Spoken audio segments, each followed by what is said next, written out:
Be Fatima Zahra سلام اللہ علیہا عورتوں کو اللہ کا دین سمجھا ہی رہی تھی۔ اتنی میں ایک عورت پوچھنے لگی، اے بنت رسول اللہ، وہ کون سی عورت ہے جس کی قبر سب سے زیادہ سخت ہوگی؟ بس جیسے ہی یہ پوچھا گیا تو بنت رسول اللہ بی بی فاطمہ زہرا سلام اللہ علیہا نے فرمایا، اے عورت، یاد رکھنا، میں نے اپنے بابا سے سنا کہ قبر کی پہلی رات ان عورتوں کے لیے سب سے زیادہ سخت ہوتی ہے جو زندگی میں ادھر کی باتیں ادھر کرتی ہیں، چغل خوری کرتی ہیں، غیبت کرتی ہیں، زمانے میں بے حیائی پھیلاتی ہیں، جھوٹ بولتی ہیں۔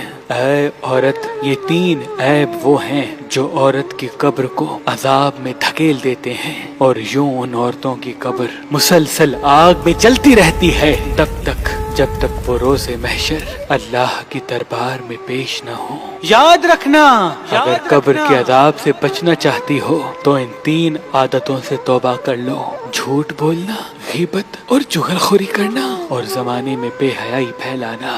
جو عورت اپنے وجود کو ان 3 خرافات سے پاک رکھتی ہے تو اللہ اس کی قبر کو جنت کے باغ میں سے ایک باغ بنا دیتا ہے، اور یوں اس کی برزخ قیامت تک مہکتی رہتی ہے۔ شادی کا فیصلہ زندگی کا سب سے بڑا فیصلہ ہوتا ہے جو انسان کو خوشحال، خوشیاں، اولاد اور گھر میں رونق دیتا ہے۔ تبھی ہم نے مہربان شادی دفتر آپ کے لیے قائم کیا ہے تاکہ آپ اپنے لیے اچھا اور نیک رشتہ حاصل کر سکیں۔ اللہ کے کرم سے ہمارے پاس پاکستان سے باہر اور پاکستان میں بھی مختلف مسلک و مذہب کے اچھے رشتے موجود ہیں۔ وہ لڑکے جو اچھا کاروبار کرتے ہیں، گھر کو سنبھالتے ہیں، عورتوں کی عزت کرتے ہیں، یا وہ لڑکیاں جو اپنے ماں باپ کی عزت کرتی ہیں اور جن کے ماں باپ اپنی بیٹیوں کو ایسی پرورش سے پالتے ہیں جن سے وہ دوسروں کے گھروں میں جا کر شادی کر کے گھر کو آباد کرتی ہیں۔ اگر آپ بھی اپنے لیے اچھا اور نیک رشتہ حاصل کرنا چاہتے ہیں تو آج ہی mehbanshadi.com پہ آئیں، اپنا فارم فل کر کے اپنے لیے اچھا رشتہ حاصل کریں۔ اللہ کے کرم سے ہمارے پاس پاکستان سے باہر اور پاکستان میں بھی مختلف مسلک اور مذہب کے رشتے موجود ہیں۔ اگر ہمارا نمبر آپ کو مصروف ملتا ہے تو آپ ہماری اپلیکیشن مہربان شادی جو گوگل پلے اسٹور پہ موجود ہے وہاں پہ بھی آ کے فارم فل کر کے اپنے لیے اچھا رشتہ حاصل کر سکتے ہیں۔ مزید معلومات کے لیے ہمارے نمبر پہ کال کریں۔ اللہ آپ کو سلامت رکھے۔